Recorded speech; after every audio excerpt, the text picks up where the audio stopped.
दोस्तों, जैसे कि आप सभी लोग जानते हैं कि राजा मौली साहब की बहुत बड़ी फिल्म RRR का ट्रेलर रिलीज हो चुका है और इस ट्रेलर के बारे में चारों तरफ बातें हो रही हैं। तो मैं भी आज इसी का रिव्यू करूंगा। यहां एक बहुत जरूरी बात मैं आपको यह बता दूं कि इस फिल्म का बजट 400 करोड़ है, जबकि बाहुबली 1 और 2 दोनों का मिलाकर 250 करोड़ बजट था। तो यानी बजट के हिसाब से ये एक अकेली फिल्म दोनों बाहुबली से भी महंगी है। इस ट्रेलर को देखकर जो कहानी मेरी समझ में आई वो ये है कि इस फिल्म की कहानी 1930 से 1940 के बीच के टाइम की कहानी है। उस वक्त पूरे देश में छोटे छोटे ग्रुप अंग्रेजों के खिलाफ लड़ रहे थे, जैसे कि भगत सिंह एंड उधम सिंह। ये दो लड़के वैसे ही आंध्र प्रदेश में थे जैसे कि भगत सिंह और उधम सिंह पंजाब में थे, लेकिन इस फिल्म में उन दो रियल कैरेक्टर्स को फिक्शन के साथ जोड़ा गया है, क्योंकि जैसे भगत सिंह उधम सिंह लड़ रहे थे उनके साथ 10-20 लोग और थे, और पूरे हिंदुस्तान में जो छोटे छोटे ग्रुप लड़ रहे थे उन ग्रुप्स में इसी तरह 15, 20, 25 लोग हुआ करते थे। लेकिन इस फिल्म में दिखाया गया है कि उन दो लड़कों के साथ हजारों लोग अंग्रेजों के साथ लड़ रहे हैं। जैसे ही ट्रेलर स्टार्ट होता है वैसे ही फिल्म के दोनों तीनों बड़े सेट दिखाए जाते हैं और वो सेट बिल्कुल साफ साफ दिख रहे हैं कि नकली है, फेक है। जबकि बाहुबली का जो सेट था वो बिल्कुल रियल दिखता था, क्योंकि उस फिल्म की कहानी उस जमाने की थी जब राजा महाराजा हुआ करते थे। तो इस फिल्म की जो टोटल कहानी है वो कुछ ऐसी है जैसे कि बच्चन साहब की कई फिल्में आ चुकी हैं, एक दोस्ताना भी थी। तो बेसिकली ये फिल्म एक दोस्ती पर आधारित है, ठीक वैसे ही जैसे भगत सिंह और उधम सिंह की दोस्ती थी। लेकिन फिल्म को बड़ा बनाने के लिए आजादी के वक्त का तड़का लगाया गया है। फिल्म में जूनियर NTR एक क्रिमिनल है और रामचरण पुलिस वाला है, और वही सीन आता है जो सैकड़ों फिल्मों में आ चुका है, जिसमें कहा जाता है कि इस बहुत बड़े क्रिमिनल को वही एक पुलिस वाला पकड़ सकता है। और मैं ये सीन देखकर हैरान और परेशान हो गया कि राजा मौली साहब जैसा बड़ा डायरेक्टर अपनी फिल्म में एक ऐसा सीन कैसे रख सकता है जो सैकड़ों फिल्मों में आ चुका है। यह भी दिखाया गया है कि अंग्रेजों ने एक गडरियों की लड़की को पकड़ लिया है और जूनियर NTR एक गडरिया है। एक्चुअली ये जो गडरिये होते हैं ये डेरा डालकर रहा करते हैं, कभी इस गांव में, कभी उस गांव में, कभी एक शहर में, कभी दूसरे शहर में। ये जिंदगी भर कहीं एक गांव में नहीं रहते हैं। इनकी पूरी जिंदगी इसी तरह सफर में खत्म हो जाती है। आगे जूनियर NTR के दो बहुत ही बेहतरीन सीन हैं।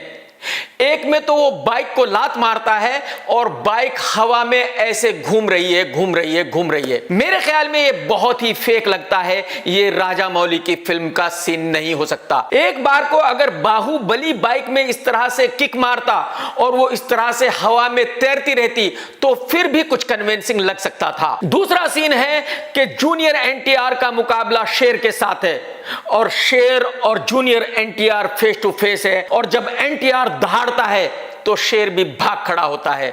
मतलब यह सीन किसी मजाक से कम नहीं है, और राजा मौली की फिल्म में मैं ऐसा सीन देखना बिल्कुल भी पसंद नहीं करूंगा। और जैसे कि रामचरण पुलिस वाला है और जूनियर NTR एक क्रिमिनल है, तो जाहिर सी बात है दोस्त ही दोस्त को अरेस्ट कर लेता है, फिर दोनों दुश्मन बन जाते हैं और क्लाइमेक्स में फिर दोनों एक दूसरे को सपोर्ट करते हैं और एक दूसरे के साथ कंधे से कंधा मिलाकर लड़ते हैं। तो यानी कि कहानी तो बहुत पुरानी है और कहानी में कुछ भी ऐसा नया नहीं है जिसके लिए RRR को देखा जाए, जिसके लिए दुनिया भर में इस फिल्म का चर्चा हो।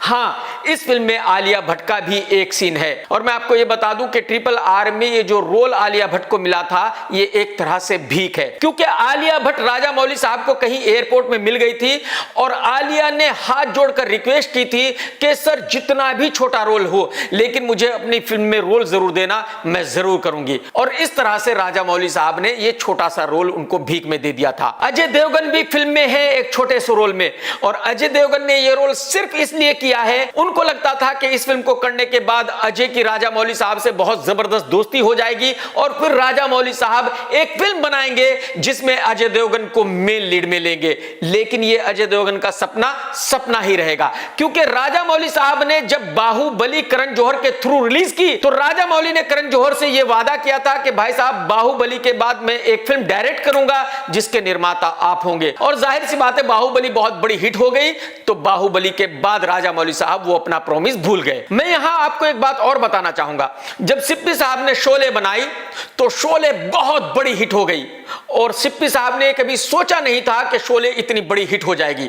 तो जाहिर सी बात है उसके बाद सिप्पी साहब को शोले से बड़ी हिट बनानी थी, तो सिप्पी साहब ने शान बनाई और शान की जो स्क्रिप्ट लिखी गई उसमें हर चीज तोल मोल कर डाली गई कि कॉमेडी इतनी होनी चाहिए, एक्शन इतना होना चाहिए, गाने इतने होने चाहिए, थ्रिलर इतना होना चाहिए, फिल्म का सेट इतना बड़ा होना चाहिए और स्टार कास्ट इतनी बड़ी होनी चाहिए। और जाहिर सी बात है सिप्पी साहब ने यह सोचकर बनाई थी कि यह शोले से बड़ी हिट होगी और वो फिल्म डिजास्टर हुई थी।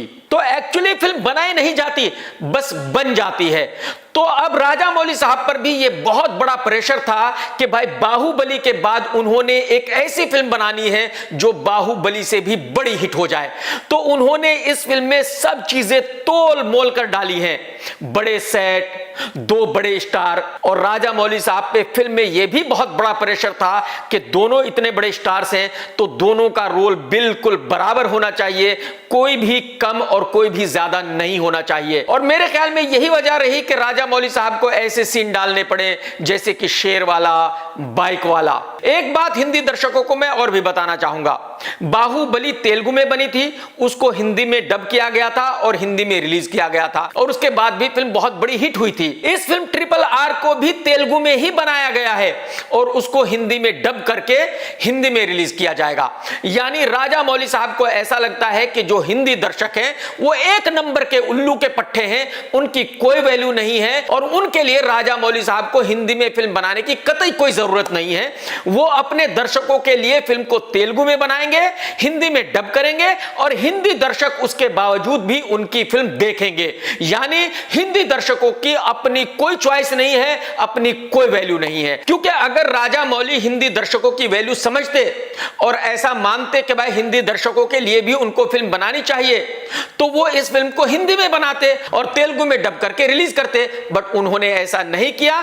वो ये मानते हैं कि उनकी फिल्म तेलुगु दर्शकों के लिए ही है और हिंदी दर्शक सिर्फ बोनस में है, देखेंगे तो देखेंगे, नहीं देखेंगे तो भाड़ में जाए। खैर ये पूरा ट्रेलर देखकर और कहानी समझकर मेरी समझ में ये आया है कि ये वो फिल्म नहीं है जिसकी मैं राजामौली साहब से उम्मीद कर रहा था। और जब मौली साहब के पास 400 करोड़ रुपए थे तो जाहिर सी बात है उन्होंने जो भी फिल्म बनानी थी वो बड़े स्केल पर ही बनानी थी, वो कहानी में दम हो या ना हो। मेरे ख्याल में अगर 400 करोड़ रुपए अनुराग कश्यप को भी दे दिए जाए तो वो भी इससे छोटी फिल्म नहीं बनाएगा, वो भी इतनी ही बड़ी फिल्म बनाएगा जितनी कि RRR है। तो राजामौली साहब ने यहां कुछ कमाल नहीं किया बल्कि सिर्फ 400 करोड़ रुपए उड़ाए हैं और ठीक उसी तरह उड़ाए हैं जैसे कि आदित्य चोपड़ा ने ठग्स ऑफ हिंदुस्तान पर उड़ाए थे। आमिर और आदि चोपड़ा ने भी उस फिल्म के बारे में यही सोचा था कि वो फिल्म मुगल आजम से बड़ी हिट होगी। तो मेरे ख्याल में राजामौली साहब ने इस बार गलत चाल चल दी है।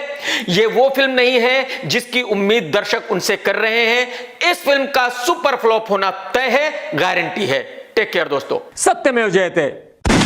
दोस्तों अगर आपको मेरा ये वीडियो पसंद आया है तो भाई साहब लाइक जरूर करें। देखिए अगर आप वीडियो देखते हैं तो लाइक जरूर किया करो यार, और कमेंट जरूर किया करो। और अगर आपने चैनल सब्सक्राइब नहीं किया तो फौरन ही कर लो और घंटी दबा दो।